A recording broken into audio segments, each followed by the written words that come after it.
Antropoceno. Se acercan los últimos capítulos de Antropoceno, estamos en el número 36 de esta cuarta temporada y siempre con temas nuevos, temas atractivos. Y ya llegando al final de un ciclo tenemos que empezar a hacer algunas reflexiones. ¿Y qué mejor que hablar sobre filosofía? Filosofía como modo de vida, ese es el título. Vamos a hablar de los textos a la acción y para eso hemos convocado a nuestra amiga de Antropoceno, Paula Pico Estrada. Ella es doctora en filosofía de la UBA y también docente en la Universidad de San Martín y en la Universidad de El Salvador, hace posgrados, escribió libros, artículos, muchas cosas. Pero lo más interesante es que hoy la tenemos aquí, le damos la bienvenida a Antropoceno. Bienvenida, Paula. Muchísimas gracias, Javier, y muchas gracias a todos por esta invitación y por haberse sumado y por estar acá.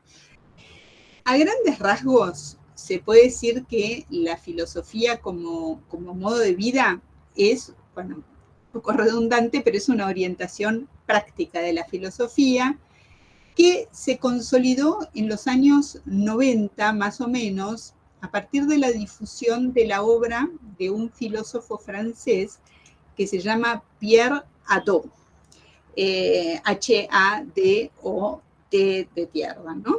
Él nació, creo que hacia 1920 y murió en el 2010, o sea que tuvo una muy larga vida. Y en en un par de libros bastante conocidos que después voy a nombrar, él puso de relieve el hecho de que en la antigüedad la filosofía consistía en realidad, él lo llama una serie de ejercicios espirituales, ¿no? Ejercicios espirituales es la palabra que él usa, que estaban destinados a transformar el modo de vida de las personas que la practicaban. Él, en realidad, la palabra espiritual, como él la utiliza, lo que quiere significar es que este tipo de ejercicios afectaba no solo al intelecto, sino a la totalidad psíquica de la persona, o sea, incluyendo la sensibilidad, las emociones, la imaginación, ¿no? O sea que desde este punto de vista, o entendida así, la filosofía no sería algo que pertenece solo a la dimensión del conocimiento, como estamos acostumbrados a pensar, sino que es un proceso que nos modifica cuando la practicamos, ¿no? Entonces, según Hadot, las escuelas filosóficas de la antigüedad no presentaban, como nosotros creemos ahora, como grandes discursos teóricos de un lado, y después, y quizás, digamos, una serie de prácticas que dependían de estos discursos, sino que práctica y discurso vendrían a ser algo así como las dos caras de una misma moneda, ¿no? O de un mismo fenómeno. Por ejemplo, la lectura meditada de un texto, o la conversación, o el intercambio entre lectores de un mismo texto. Para Pierre Hadot, esto ya son ejercicios prácticos que impactan en la transformación individual. Sus libros que yo recién les mencionaba, por lo menos los más conocidos, uno se llama ¿Qué es la filosofía antigua?, el otro se llama Ejercicios espirituales y filosofía antigua, y él ahí remonta hasta Sócrates los inicios de esta tradición, ¿no? La herencia de Sócrates fue muy compleja, no nos vamos a meter en eso acá, y sus discípulos fundaron escuelas de muy diferentes estilos, ¿no? Pero es verdad que en ellas hay un denominador común, o sea, tanto, por ejemplo, en la escuela cínica, como en la platónica también, como después, más tarde, en las tradiciones estoica y epicúrea, que todas son herederas de Sócrates, siempre aparece la idea de que la filosofía es una práctica de la existencia, digamos, o sea, es un ejercicio y una manera de vivir y de morir, ¿no? Y en otras palabras, que otro filósofo francés, que es Michel Foucault, más conocido por ahí que Hadot, que murió en el 84, bueno, estas palabras esta expresión de Foucault, él incluso la usó como título para un libro, o sea que es bastante conocida. Él, lo que dice Foucault es que la filosofía antigua era una práctica para el cuidado de sí.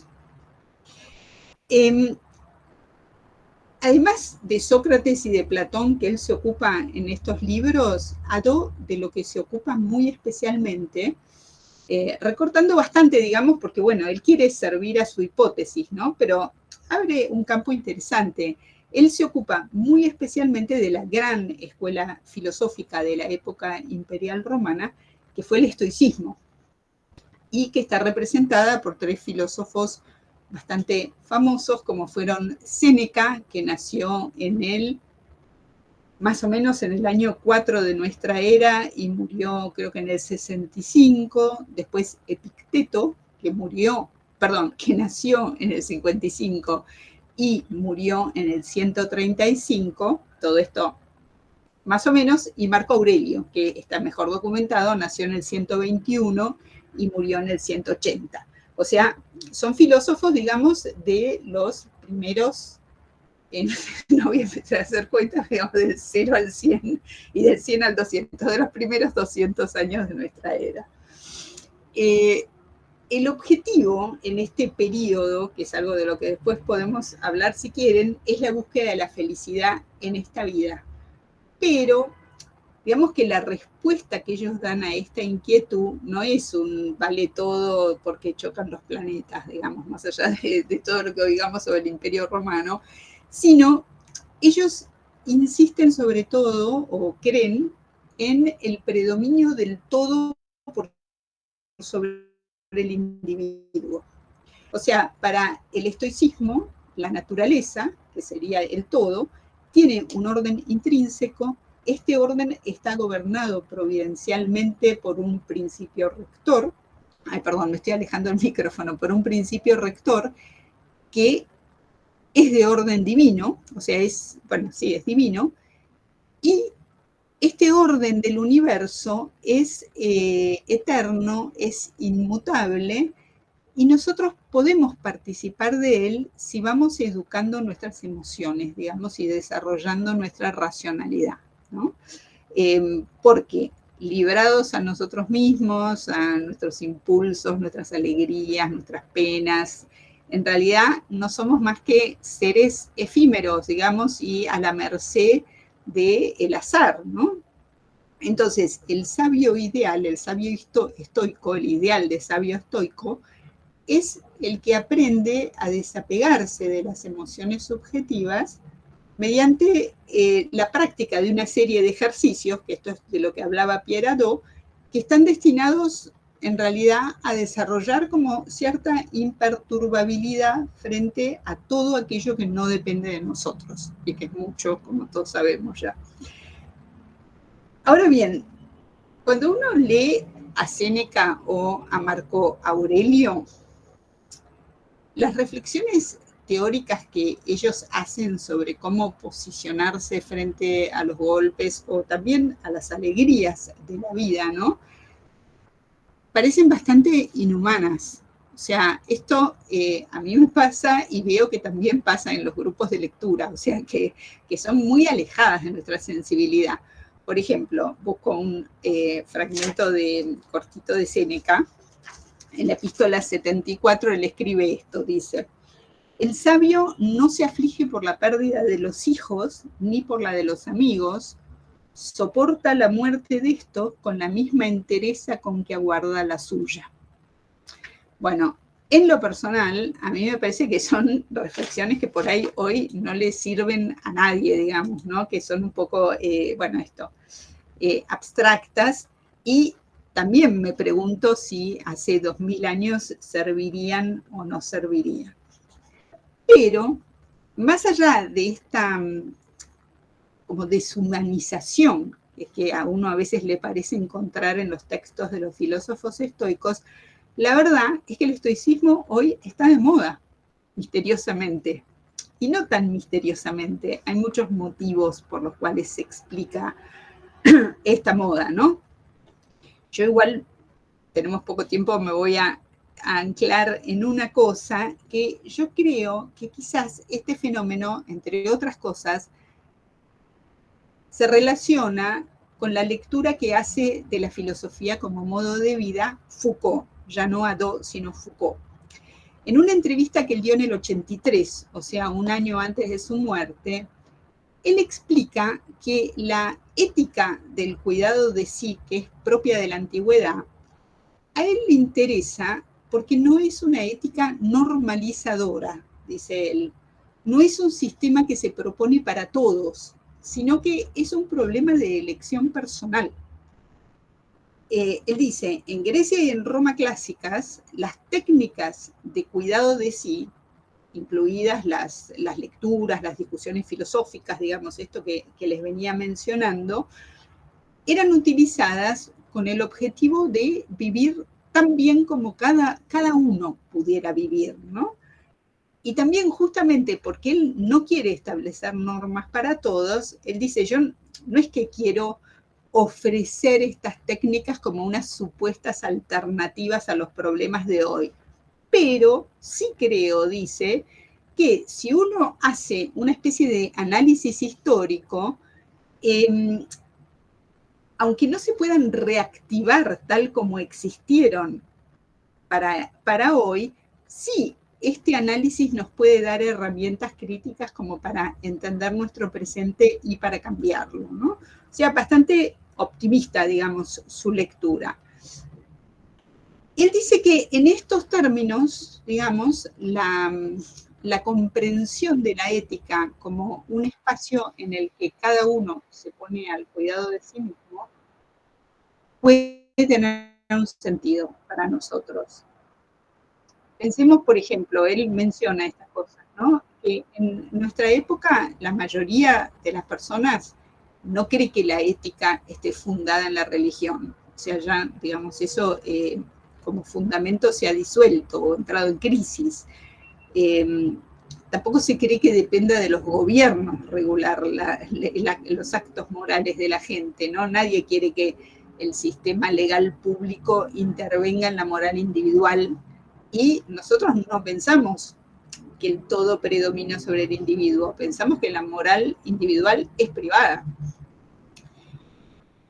Pero, y a esto se le suma otra cosa que también es problemática, que es que así como Dios y como el Estado ya no son principios generales, digamos, sobre los cuales uno puede basar un nuevo modo de vida, tampoco se puede hacerlo desde una idea universal de lo que significa ser humano, o sea, ser un ser humano, porque eso también está en crisis. Y ni siquiera sobre lo que significa ser un yo, porque también la noción de yo está en crisis desde principios del siglo XX.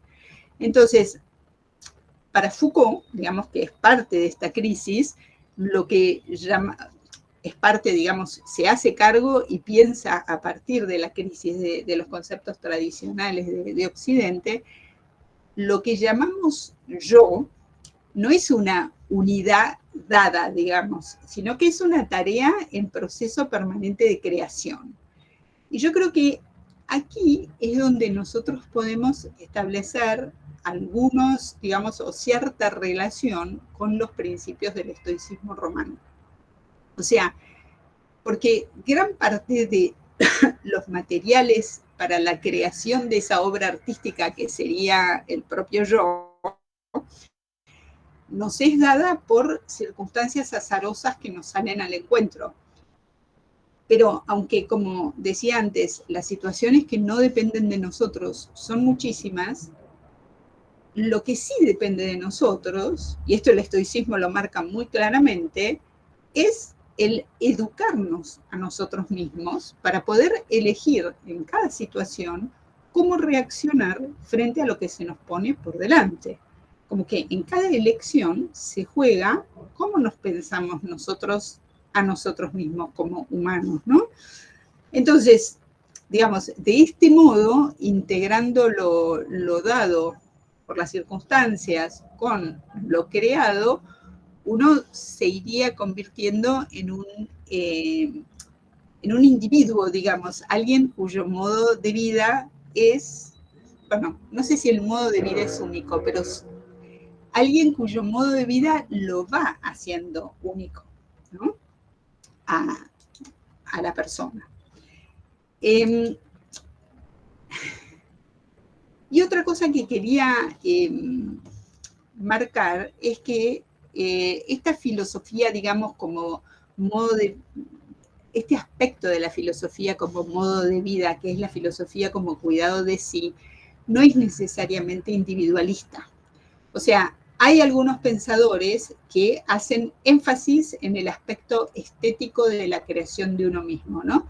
Pero Hadot y Foucault, que vienen de lugares completamente diferentes, ideológicamente, digamos, ellos los dos tienen preocupaciones morales explícitas, ¿no? Por ejemplo, para Hadot, la filosofía como forma de vida es una transformación de la individualidad que lleva al que lo practica a trascender los límites de esa individualidad, esa perspectiva, digamos, y a situarse en relación con el todo, que es lo que busca el sabio estoico también, digamos, ¿no? El encontrar su lugar en la naturaleza, en el orden dado. O sea que para Hadot, el cuidado de sí resulta necesariamente en el cuidado del otro y en el cuidado del mundo. Foucault no cree que la filosofía sea una herramienta para trascender la individualidad, digamos, en todo caso, quizás para de algún modo crearla. Pero él en esa misma entrevista también se pregunta, digamos, ¿somos capaces de tener una ética de las acciones y de los placeres que, por ejemplo, sea capaz de tener en cuenta el placer de los otros? Cuando él dice eso, está pensando en la ética de la Atenas clásica, que él recupera de algún modo esa ética del cuidado de sí, pero es cierto, es una ética para varones aristocráticos, bueno, en fin, muy situada, digamos, históricamente, ¿no? Entonces, ¿cómo pensarla hoy? Bueno, la cosa es que la filosofía, como verán, no ofrece nunca respuestas generales, sino más preguntas. Yo creo que cuando no se sale del ámbito de la teoría, esta reflexión continua es bastante irritante, pero que cuando se aplica en la práctica o a la propia vida, uno puede descubrir por ahí que el ejercicio filosófico, además de ayudarnos a cuestionar al mundo tal como nos lo contaron, digamos, nos ayuda a forjar nuestras propias respuestas, ¿no? Son preguntas que solo nosotros podemos contestar, las preguntas más importantes. Yo creo que la más radical es si la vida merece o vale la pena ser vivida, y en el caso de que uno la responda afirmativamente, también está la pregunta, bueno, de qué tipo de vida quiero vivir, cuál considero que es el mejor modo de vida posible. Y, digamos, esas son las cosas sobre las cuales la filosofía nos ayuda a reflexionar. Ahora, antes de terminar, o para terminar, mejor dicho, les quería presentar como las tres grandes áreas contemporáneas de aplicación de la filosofía, la aplicación de la filosofía como modo de vida. Tampoco sé si son las tres, son tres que son importantes. Son la consultoría filosófica, los estudios ambientales, que creo que es tema de la mayoría de los presentes, ciertamente no el mío, y la práctica académica. Bueno, la consultoría filosófica, muy cortito, les cuento que fue fundada por un filósofo alemán antes de todos estos desarrollos de Hadot, en el año 81, un filósofo que se llama Gerd Achenbach, que fue el que abrió el primer consultorio filosófico. ¿Y de qué se trata? Se ofrecen entrevistas individuales y esto se ha consolidado como una forma más de terapia alternativa. Se promueve la reflexión de los supuestos filosóficos que organizan la vida del que consulta. O sea, es como si los problemas aparecen muchas veces como problemas dentro de una cantidad de supuestos filosóficos de los que no somos conscientes, ¿no? Entonces, no es que se aplican teorías filosóficas para resolver los problemas, sino que al estilo socrático se va guiando al consultante para que llegue, digamos, a una comprensión más profunda de su vida o de su propia visión del mundo. Un libro que a mí me parece excelente sobre esto es Más Platón y menos Prozac, que fue muy famoso en los años 90, ¿no es cierto?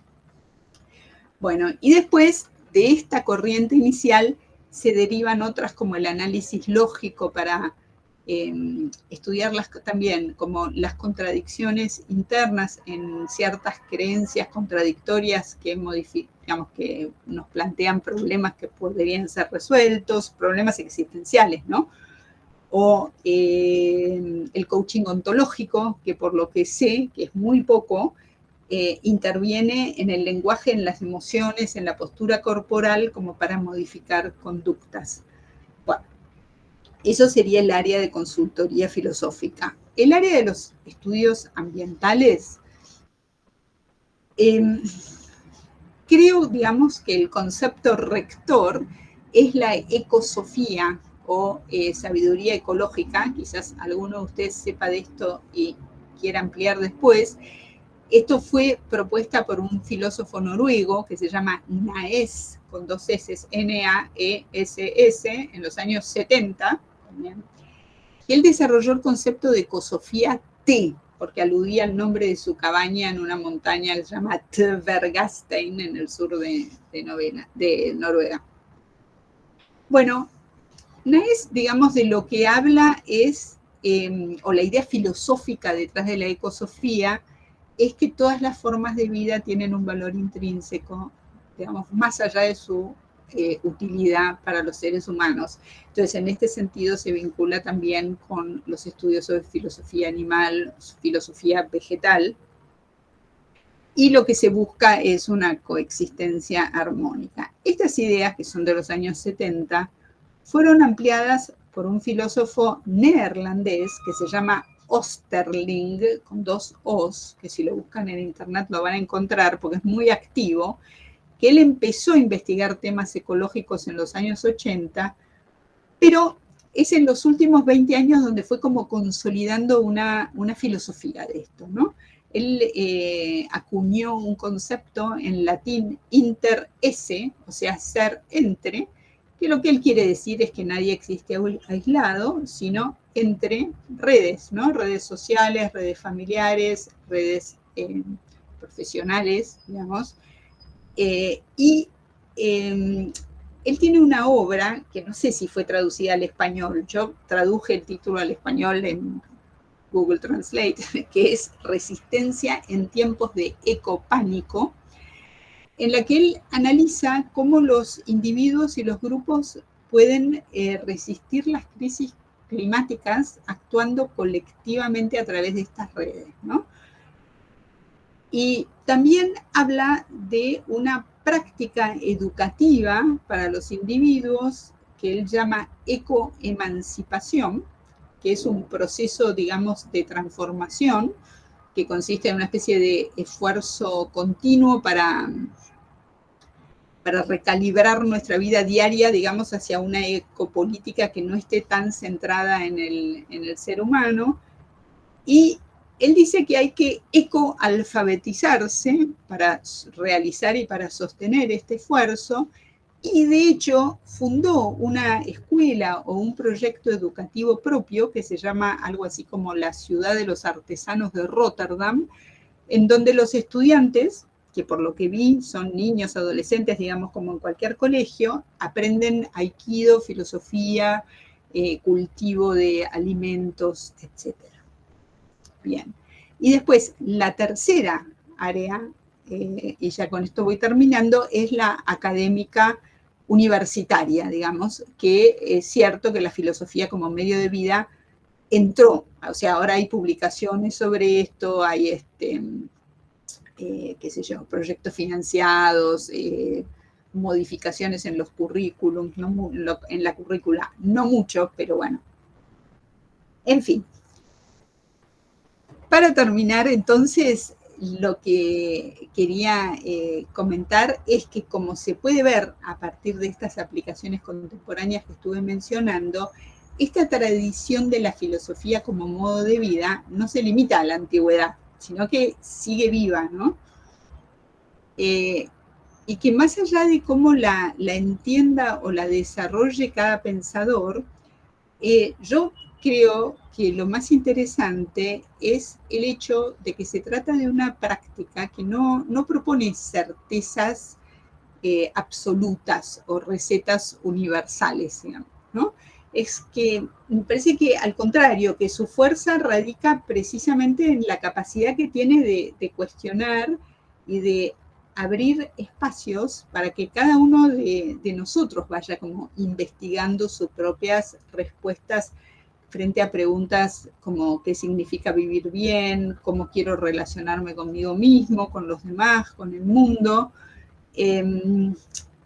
Y algo que ya había mencionado antes, que es que si bien solo uno mismo puede contestar estas preguntas, el hecho de que el camino sea individual no quiere decir que sea solitario. Son dos cosas diferentes, porque la gran posibilidad que ofrece la filosofía, el gran espacio que abre, no solo el de las preguntas, es el del diálogo. Y es el del diálogo en todas sus manifestaciones, ¿no? Con uno mismo, con los demás, con la tradición que nos precede, con el futuro que queremos construir.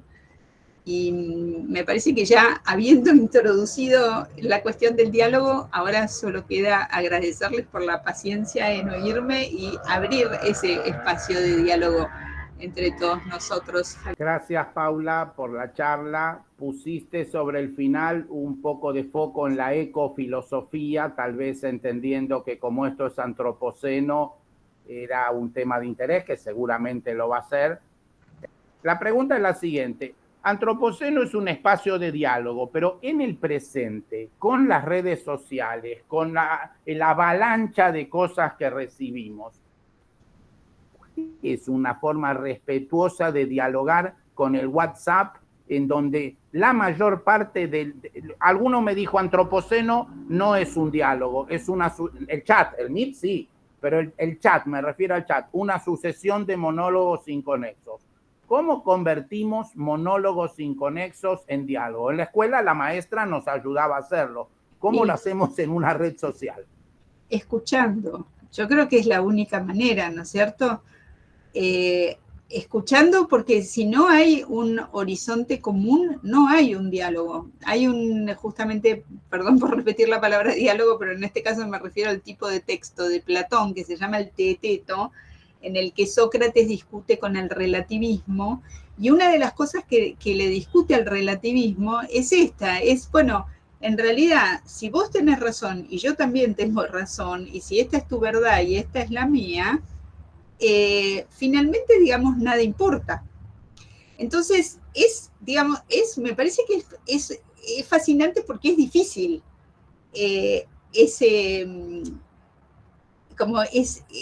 lugar de encuentro entre el respeto por el otro, por lo que el otro quiere decir y por intentar comprender cuál es la semilla de verdad que el otro está tratando de expresar, ¿no? Y el decir más sí, digamos, la manera de no pelearme es darle la razón y decir, este piensa así, yo pienso así, que nos importa. Yo creo que sí, y a esto sí me lleva Nicolás de Cusa, Mariano, sin necesidad de que preguntes. Nicolás de Cusa piensa, es un filósofo del siglo XV, o sea que ya estamos en otra época, pero él realmente lo que él piensa es que nosotros somos imagen de la verdad, porque para él la verdad es Cristo, o sea, es un filósofo cristiano, ¿no? Pero que nosotros somos imagen de la verdad. Entonces, que la verdad y el ser, y nuestro ser, es lo mismo. Es decir, que cualquier opinión, cualquier cosa que se diga, tiene que tener, aunque sea una sombra de verdad, porque si no, no existiría, ¿no? Entonces, eso a mí me parece que es... Ahora, si eso se puede hacer por WhatsApp, no sé, porque viste que también es cierto que creo que todos experimentamos eso con el crecimiento de las redes y qué sé yo, que uno habla de una manera muy diferente si tenés a alguien delante que si dejas correr tu conciencia. Yo no uso seudónimo en las redes para no tentarme y no decir cualquier cosa escudada por el seudónimo. Digo, bueno, si no lo diría con mi nombre, no lo digo, ¿no? Pero está esa tentación también, me parece. A nuestro filósofo y agrónomo Patricio Quino. Patricio, te escuchamos. Aprovechando yo después si quieren cuento qué buscaba en la filosofía siendo agrónomo, que es mucho más interesante, pero aprovechando tu experticia en filosofía medieval y conectándolo con la ecosofía que marcaste de Arnaez, en un momento leí algo de filosofía ambientalista creo que tomé un seminario en Puan con Alicia Bugalló, que manejaba esa temática.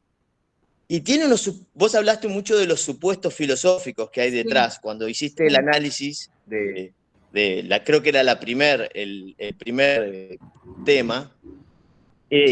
Hay algunos supuestos filosóficos respecto de la ecosofía que hay que aceptar, que invierten demasiado la ontología que nosotros manejamos cristiana, porque en el fondo toda la civilización occidental es con un fuerte, por lo menos la ontología es cristiana. Yo, en mi cabeza de agrónomo, creo hay una especie superior y una especie inferior, y la empezamos a manejar, digamos, como el hombre, como rey de la creación, si querés, ¿no? Entonces, en las discusiones, sea de WhatsApp o sea presenciales, uno tiene que aceptar ciertos supuestos de la ecosofía o de la filosofía ambiental, de la paridad de especies, que la lombriz que está caminando ahora por mi jardín tiene la misma jerarquía que tengo yo, que yo por lo poco que leí de este señor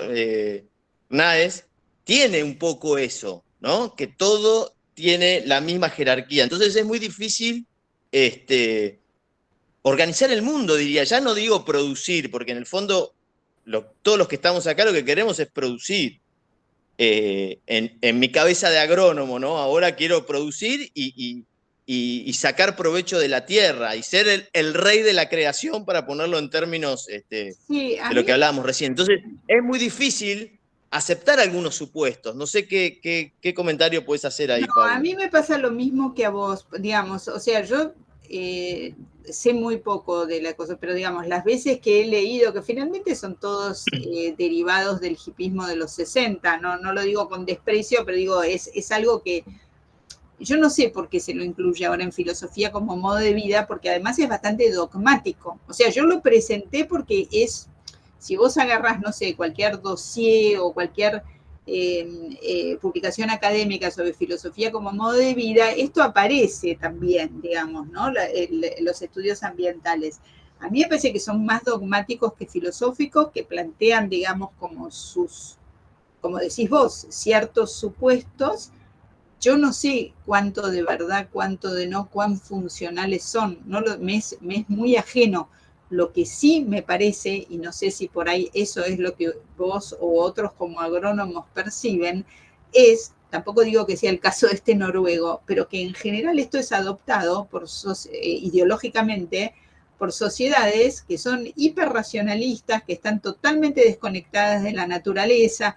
O sea, claro, nadie que vive en el campo y tiene que sobrevivir está pensando, digamos, que la hormiga tiene el mismo derecho a vivir que las plantas que él necesita para subsistir, porque la hormiga te las destruye, digamos, ¿no? Exactamente. Entonces, a mí me parece que en eso hay algo como muy, pero de nuevo, es muy superficial mi opinión, porque no los he leído, y tampoco, digamos, trabajo en la naturaleza como ustedes, ¿no? Muy bien. Vamos a Leonardo Amadeo, que pidió la palabra. Leo, te escuchamos. Bueno, yo soy un lego en esto y confieso que el último año que yo estudié, leí cosas de filosofía, fue en el año 1966.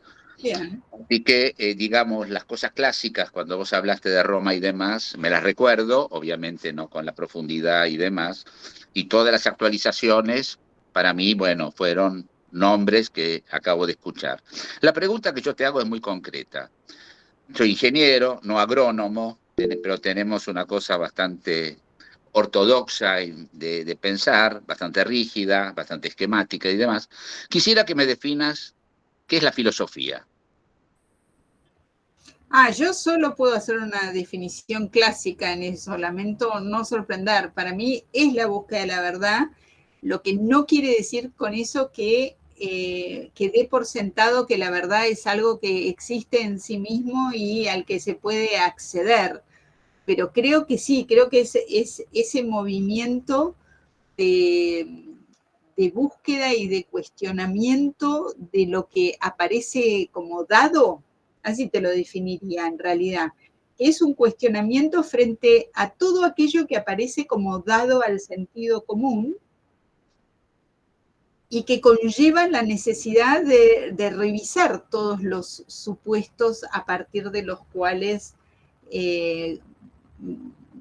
armamos nuestras vidas, ¿no? O como yo lo decía en algún momento, como nos cuentan el mundo tal como es. Y creo que en ese sentido uno puede decir que es búsqueda de la verdad. Más allá de que no vaya a encontrar una verdad detrás, ¿no? Vamos a Hugo Flombo entonces. Huguito, Ok, gracias. te escuchamos, Hugo. Bueno, en principio, muchas gracias. Me has que reencontrado con algo que había perdido en la juventud. Te cuento que lo único que tuve que ver con la filosofía fue a través de un medio de vida. En una pelea que tuve con mi papá y para demostrarle que me podía sostener, me puse a grabar clases en filosofía y letras para desgrabarla y con un stencil y un mimeógrafo vendérselo a los alumnos. Y para eso Sigue funcionando estuve eso, 2 años. Hugo. Eso sigue funcionando. Claro.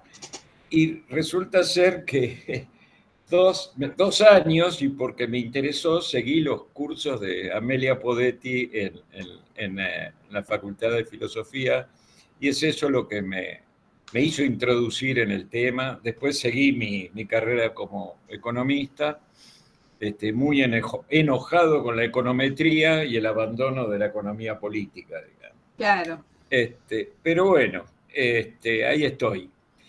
Mi única pregunta es, ¿cómo está tomando hoy la filosofía la proyección de la introducción de la inteligencia artificial en nuestra vida? Mira, yo no te puedo contestar a eso porque no lo sé. De paso voy a pasar un aviso que por ahí te interese, y es que en UBA acaban de abrir, son unos cursos que ellos dan a distancia y que son unas especies de posgrado, que es justamente sobre eso, sobre el abordaje desde la filosofía a la inteligencia artificial. Que son por lo general, te digo, chusmea un poco porque son cosas interesantes para buscar.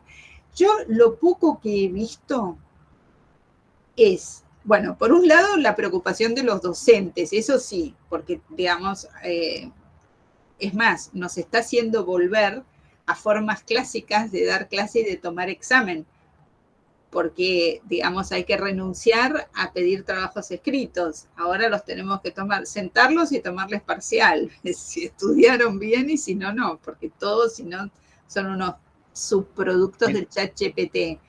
Ahora, menos mal.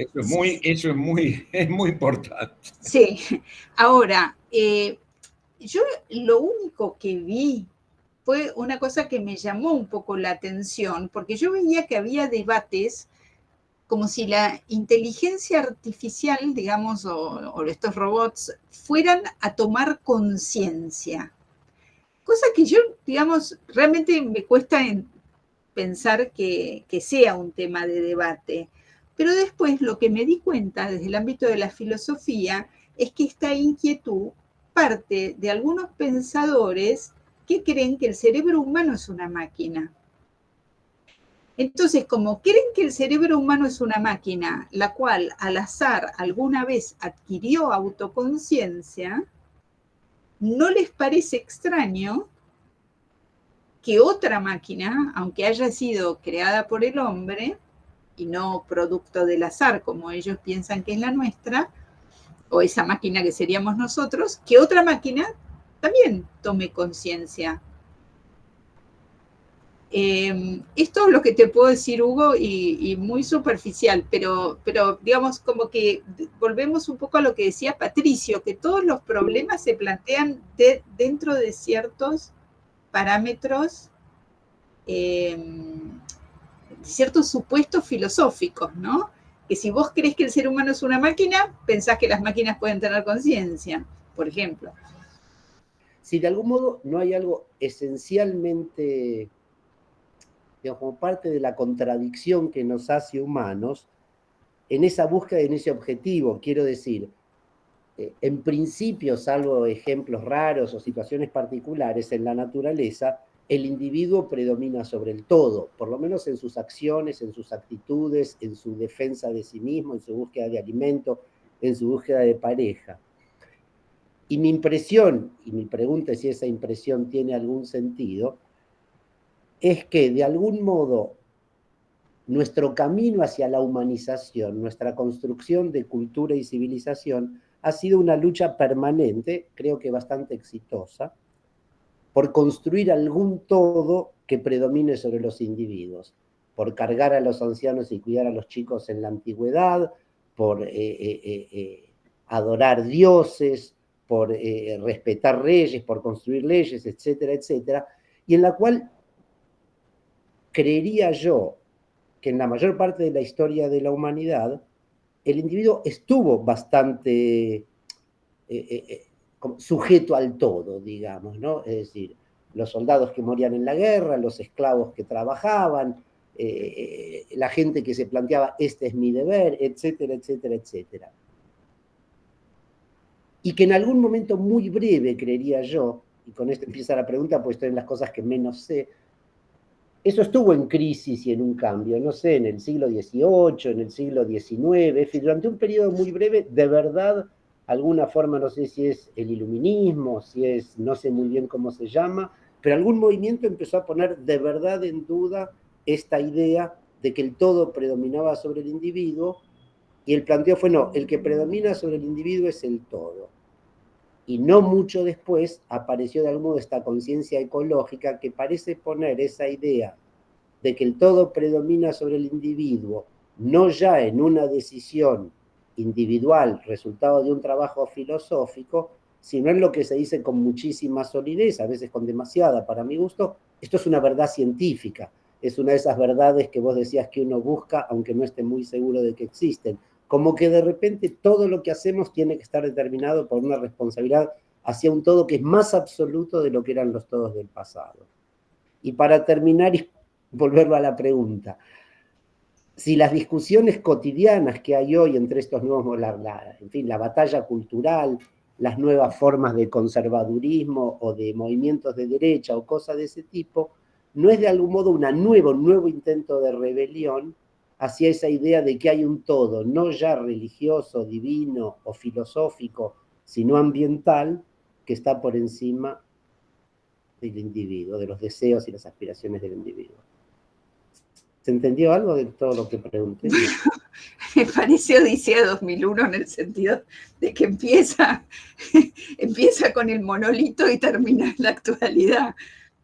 O sea que sí, se entendió, pero es súper amplio. Te digo algunas cosas sueltas que pensé a medida que hablabas. Cuando vos hablas del predominio del individuo en la naturaleza, y pusiste el ejemplo, digamos, como de la búsqueda de alimentos, la búsqueda de pareja, etcétera, todas esas cosas, yo creo que una concepción estoica, por decirlo así, o incluso, no sé, la ecosofía no me voy a meter, no los conozco, esto no se niega.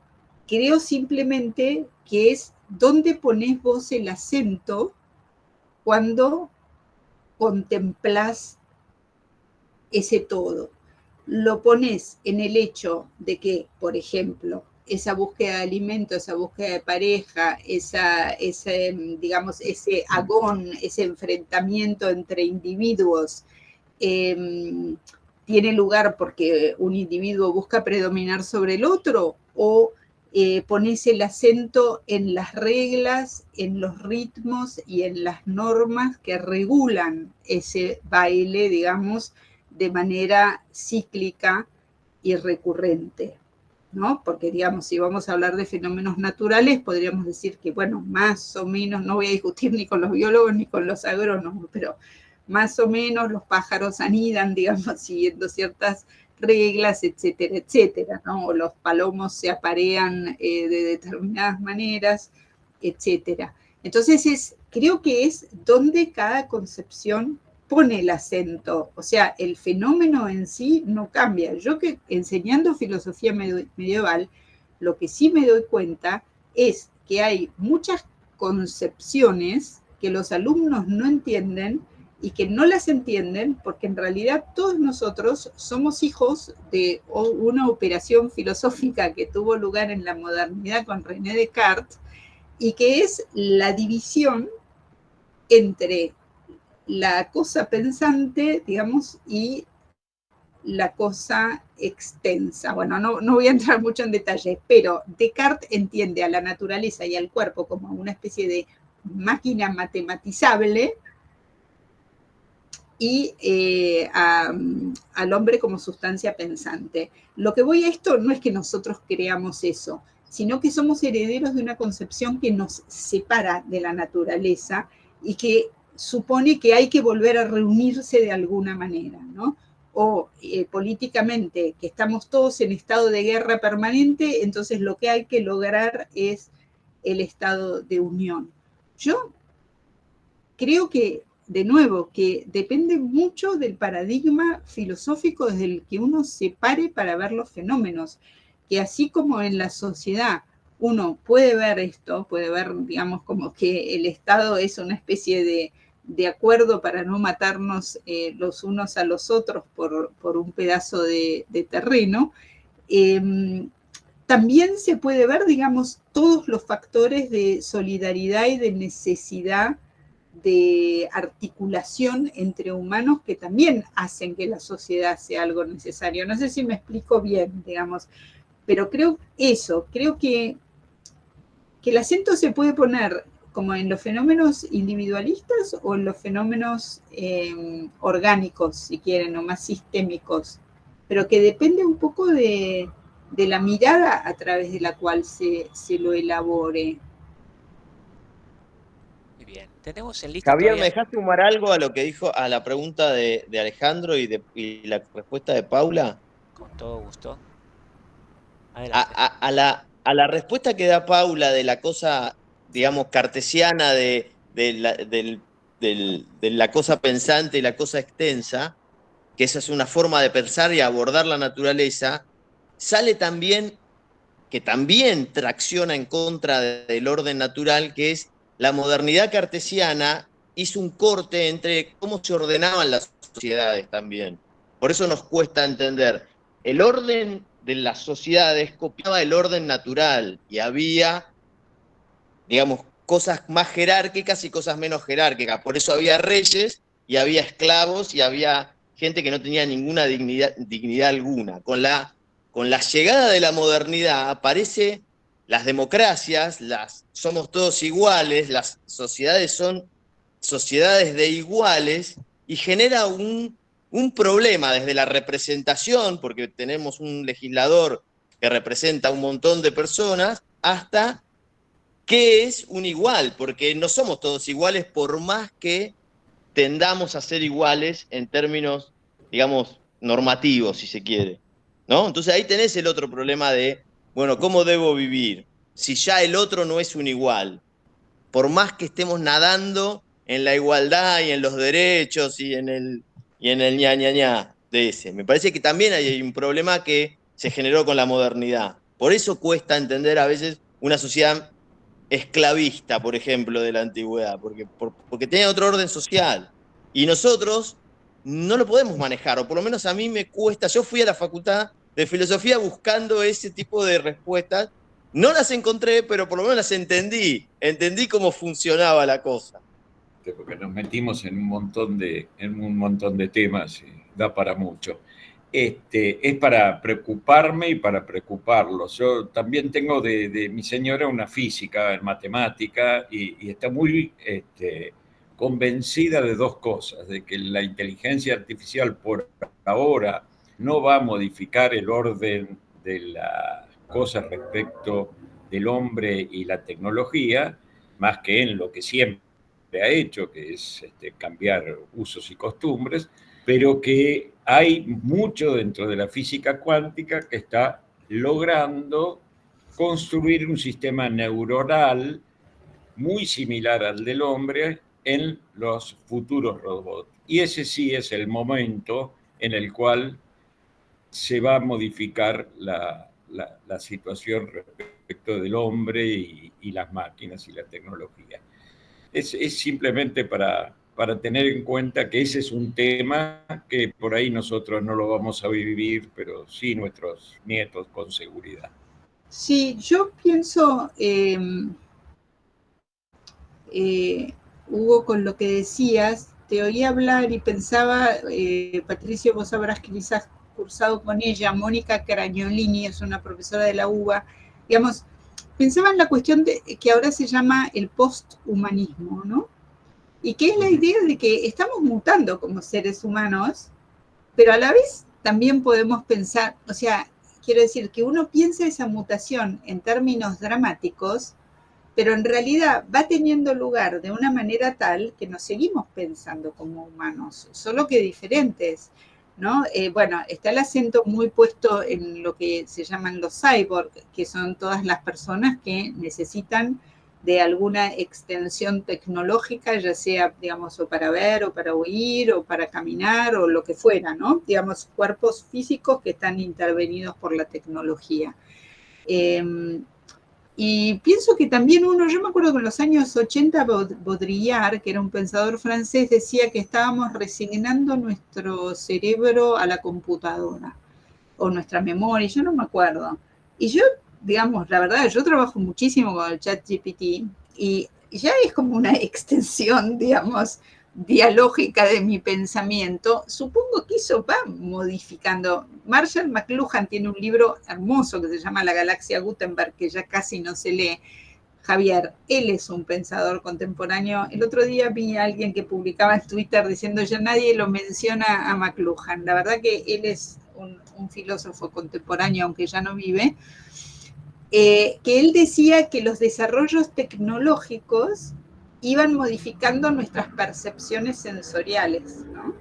Entonces, bueno, él hace todo un análisis que quizás sea un poco anticuado ahora sobre las sociedades auditivas y las sociedades, sobre las sociedades orales y las sociedades alfabetizadas, pero lo que era interesante eran los análisis que él hacía sobre cómo la percepción sensorial era diferente en cada caso, etcétera, etcétera, ¿no?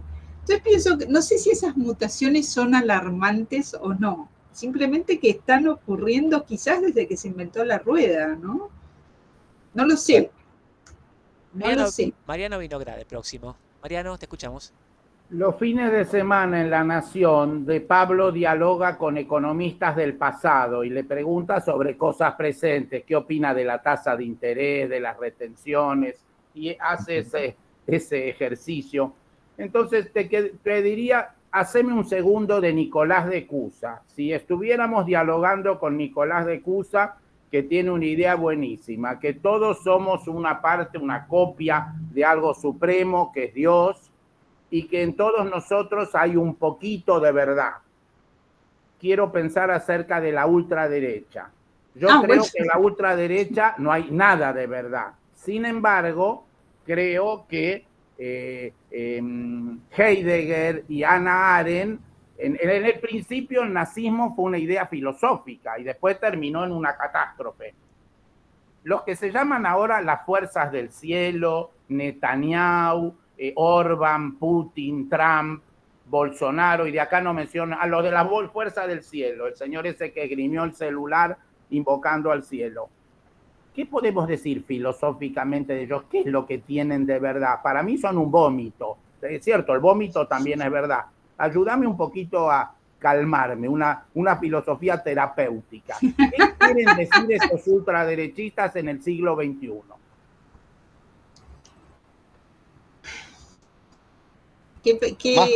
Más Prozac y menos Platón, entonces sería la recomendación. Sí, yo no sabría qué decirte porque, bueno, primero porque yo no soy buen ejemplo de quien, de que actúo lo que predico. Es decir, que, pero, no sé qué decirte. Me es muy difícil pensar en algo de una manera general. Es decir, cuando vos decís la ultraderecha, yo te diría, no, la ultraderecha o la ultraizquierda. Te quiero decir, a mí, digamos, también yo a veces pienso, bueno, de la ultraderecha ni hablar porque creo que hay como un acuerdo de sentido común, pero uno dice también, no sé, la ultraizquierda, gente que defiende al régimen cubano como si no ocurrieran o no hubieran ocurrido las persecuciones que ocurrieron, o el régimen de Maduro, digamos, yo, o sea, mi impulso es no tengo nada que hablar, ni que encontrar cuál es la verdad, ni qué es lo que, no te digo, humanamente, o sea, realmente no sé qué contestarte. Ahora, yo lo pienso en términos siempre concretos, es decir, si uno está hablando con alguien que piensa de esa manera, ¿qué aparecería escuchando en vez de hablando uno de lo que piensa uno? No te lo sé decir porque yo siempre estoy hablando yo de lo que pienso yo, por eso te digo, soy un pésimo ejemplo. Pero sé, digamos, en mi mente, sé que quizás uno captaría, no te digo la verdad, pero por lo menos un núcleo de por qué esa persona piensa eso. Pero si vamos a ejemplos extremos, ¿qué te puedo decir, Mariano? Porque yo, digamos, te digo eso y a la vez me contradigo mentalmente a mí misma pensando con un nazi ni el buen día. O sea, no creo que el diálogo sea posible en todos los casos. Perdón por la cantidad de divagaciones y de cambios de opinión, pero sí, no. Forma parte de este antropoceno acá cuestionarnos y volver a preguntar y repreguntarnos. Y repreguntarnos, sí, porque yo empecé diciendo sí, la verdad, pero es cierto, me parece que hay casos extremos en donde no hay verdad. Y Nicolás de Cusa, si vos vieras lo que son los escritos de él en contra del Corán, no quiero sacar otro tema que sé que es polémico en antropoceno, pero son feroces, ¿viste? Entonces vos decís, bueno, ¿de qué verdad estás hablando? ¿De qué diálogo? ¿De qué? Si estás armando la próxima cruzada con el Papa, con el Papa, ¿no?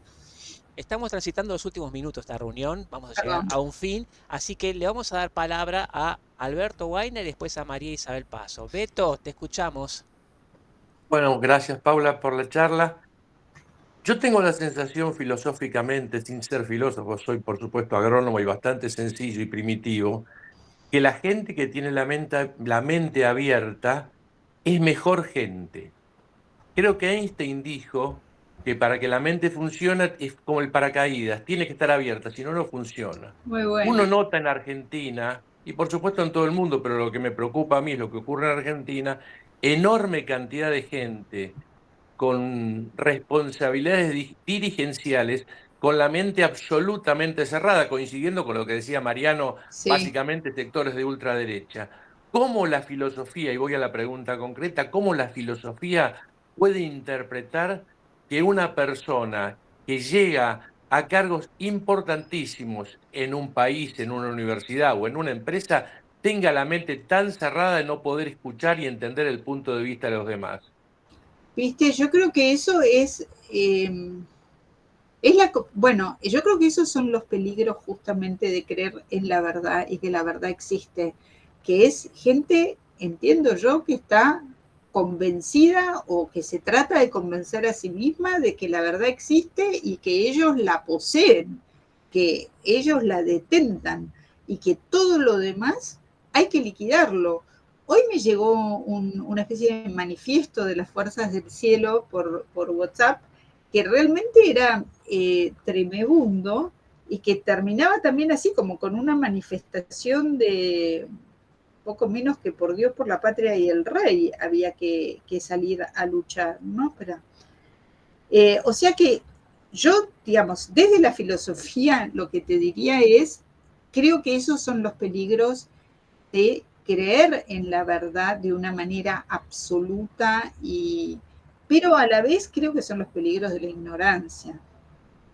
Acá, el último manifiesto es de la Libertad Avanza. El último manifiesto dice, el último apartado dice, defendemos una causa justa y noble, muchísimo más grande que cada uno de nosotros, hablando del predominio del todo sobre el individuo. O sea que en realidad en esta nueva derecha no habría no se ensalzaría al individuo por sobre el todo, ¿no? Queremos una causa justa y noble muchísimo más grande que cada uno de nosotros. Las personas somos meros instrumentos en esta causa y tenemos que estar dispuestos a dejar la vida por ella. Creo que es institucional, a menos que sea un fraude. No sé, a mí me aparece una frase ingeniosa de La Rochefoucauld, que es un epigramista francés, que es solo la estupidez humana nos da una idea del infinito, ¿no? Pero no, digamos, no soluciona el problema. María Isabel Pasos, tu turno. La verdad que es muy interesante escucharte, Paula, y sobre todo la charla que se da, ¿no? La intercomunicación. Yo como psicoanalista pensaba, la verdad es la que irrumpe en la enunciación, no en lo que se dice. Y me preguntaba qué relación hay entre esta verdad de la filosofía de la que vos hablás y la verdad del psicoanálisis. ¿Se entiende lo que dije, no? Esto que surge en el discurso, en lo que yo escucho del otro. Bueno, vos diste importancia recién a la escucha, pero bueno, en principio es un poco esa la pregunta. ¿Qué relación entre todo esto que estás trayendo y el tema del todo sobre el individuo y la verdad esta que irrumpe? Mira, yo no sé, digamos, si te voy a contestar, vos decime, pero esto del todo sobre el individuo, y volviendo a Nicolás de Cusa, que Mariano me hizo traerlo, y que sí, es un pensador que estudié muchos años, y que en realidad, siendo un pensador cristiano, tradicional, digamos, fue cardenal de la iglesia y todo, está lo suficiente, digamos, tiene una relación con la verdad. Como él piensa que la verdad absoluta solo la tiene Dios, la consecuencia de eso para él no es decir, y el Papa es el que la administra, sino que la consecuencia de eso para él es, acá no hay centro, ni hay verdad absoluta. Somos todos, digamos, pasajeros buscando fragmentos, tratando de desarrollar la semillita que hay en nosotros, que a mí me parece mucho más, digamos, atractivo eso que cualquier pensamiento, o sea, mucho más contemporáneo en un sentido, ¿no? Y él dice otra cosa acerca del todo. Él dice el universo, los géneros, las especies, son principios que existen, pero no en sí mismos. Lo único que existe es el individuo.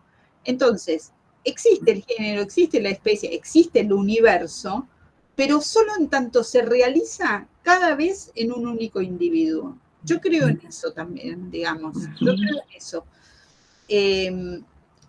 Excelente respuesta. Sí, sí, porque me parece que es muy rico lo que él dice, porque en realidad en cada uno de nosotros, y también en cada brizna de pasto, digamos, en cada piedra, en cada animal, está a su manera, que en cada caso es diferente, todo el universo.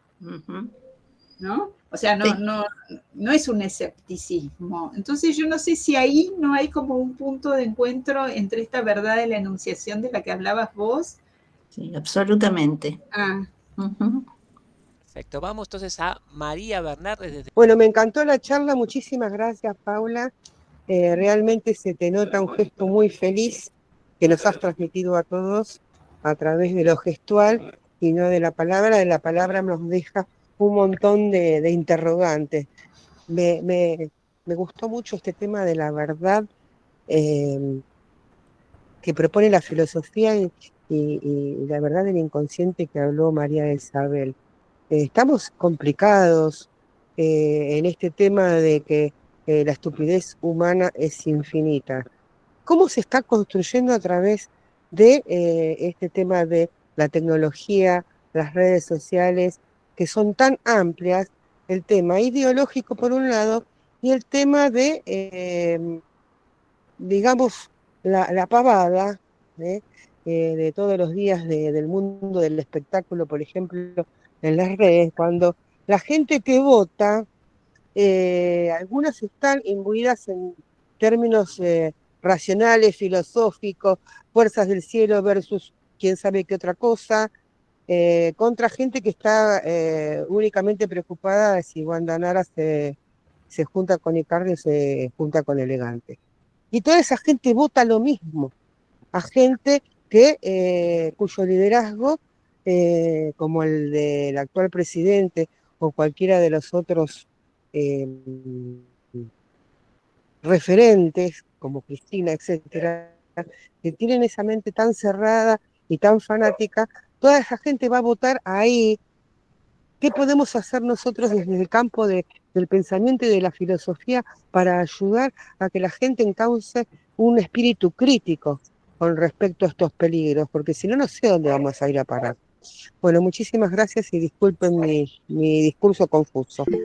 No, yo creo que nadie, María, yo no sé, yo creo que nadie vota, digo, la gente educada, por así decirlo, si vamos a hacer una distinción, digamos, entre las personas según sus intereses, creo que nadie vota, no sé cómo explicarte, o sea que todos votamos para estar mejor. Creo que eso es lo lindo y lo democrático que tiene el voto, digamos, que cada uno a su manera lo que busca es estar mejor de lo que estaba antes y que esté el país lo mejor que estaba antes. Yo lo que veo más como peligro, más que Wanda Nara, que es un tema que me interesa mucho también a mí, o sea que no me voy a sumar a ser detractora de él, no, pero es el texto para volver además al tema de los extremismos que trajo Mariano, el libro de Hannah Arendt sobre Eichmann, lo que tiene de terrible, yo creo que siempre se entendió muy mal la expresión la banalidad del mal y ella fue muy, digamos, criticada por eso, pero ella es una persona que hizo su tesis de doctorado sobre San Agustín. Y la noción del mal de Agustín es que el mal es ausencia del bien, no es una fuerza positiva, sino que es ausencia del bien. Entonces, cuando uno lee a Eichmann en Jerusalén, lo que se da cuenta es que lo que ella está diciendo es que esta es una insignificante ser humano que lo que hizo fue vaciarse de aquello que le es más propio, que es su conciencia individual, para cumplir órdenes o lo que sea, digamos, o para ascender en la escala o lo que sea, ¿no? Entonces, a mí si querés lo que más me asusta, pero quizás es algo que pasa en todas las épocas y uno lo ve en la que le toca vivir, es esa tendencia como al vaciamiento de lo que nos es propio como humanos, ¿no? Es decir, Alberto, vos hablabas, digamos, por ejemplo, de los dirigentes. Es que el presidente insulte desde su investidura presidencial, no es cierto que es un ciudadano igual. Cuando habla él, habla el Estado, digamos, ¿no? O, bueno, y cada uno de nosotros en su pequeña escala, como que renuncie a esa discriminación entre, no sé, entre vivir y vivir bien, digamos, para volver al tema del inicio. Paula, perfecto. Estamos cerrando Y quería preguntarte a vos como persona, ¿en algún momento te acercaste a la filosofía, algo se encendió en vos? ¿Qué fue lo que te atrajo? ¿Qué transitar tuviste en ese conocimiento? Si reafirmaste cosas que tenías vos adquiridas, si cambió tu forma de ser, ¿y qué pensás ahora de las nuevas personas que quieren estudiar filosofía? Yo sí, cambié mucho de filosofía, pero nunca cambié, y sigo cambiando, pero nunca cambié de entusiasmo en realidad. Yo entré a la Facultad de Filosofía porque tenía desde el secundario ya como una especie de entusiasmo ante la idea de que había una verdad a ser descubierta justamente, y veía eso como latiendo en los textos de los filósofos griegos que yo me había acercado en el secundario. En segundo año de filosofía leía Nietzsche y todo eso se terminó de golpe, por lo menos en ese momento. Ya parecía que no había verdad, que no había Dios, que no había nada, digamos, más que la amenaza del nihilismo por haber creído alguna vez en esas cosas. Y después te diría que desde entonces es como que a mí por eso me interesa la filosofía como modo de vida. Yo creo que en todos los filósofos, incluso en los más abstrusos, porque desde entonces, digamos, fueron pasando muchas cosas, a mí siempre lo que me interesa es eso, es ese algo concreto, que es qué puedo extraer, digamos, que me sirva como una norma, aunque sea temporaria, para entender ciertas cosas y para orientarme en ciertas cosas. Y a los que van a estudiar filosofía, yo lo que les diría es, no pierdan el entusiasmo ni siquiera cuando descubran que es una carrera extremadamente técnica y por momentos muy aburrida, digamos, porque hay materias que uno las padece. No sé, Patricio, si esa fue tu experiencia, pero uno entra con cierto entusiasmo y después se ve que dice, bueno, no, acá hay un paquete de 30 materias, no es solo lo que a mí me gustaba leer, ¿no? Paula, entonces te pido una reflexión final y nos despedimos de esta reunión. Bueno, no tengo otra reflexión final más que agradecerles a todos la participación. Me parece además que, digamos, que este modelo que ustedes proponen en Antropoceno, de algún modo, pone en acto una de las cosas de las que yo hablé, ¿no es cierto?, de esta idea de Nicolás de Cusa, de que todos somos fragmentos de la verdad en busca de una comprensión y que esa comprensión se va acrecentando en el diálogo, digamos, porque realmente en el intercambio uno se va siempre con cosas en las que no había pensado y en las que va a seguir pensando, ¿no? Así que gracias, esa es mi reflexión final. Los agradecidos somos nosotros de que hayas estado esta tarde en Antropoceno sobre este cierre de año. Nos despedimos y nos vemos la semana que viene con más Antropoceno. Chao a todos, gracias. Antropoceno.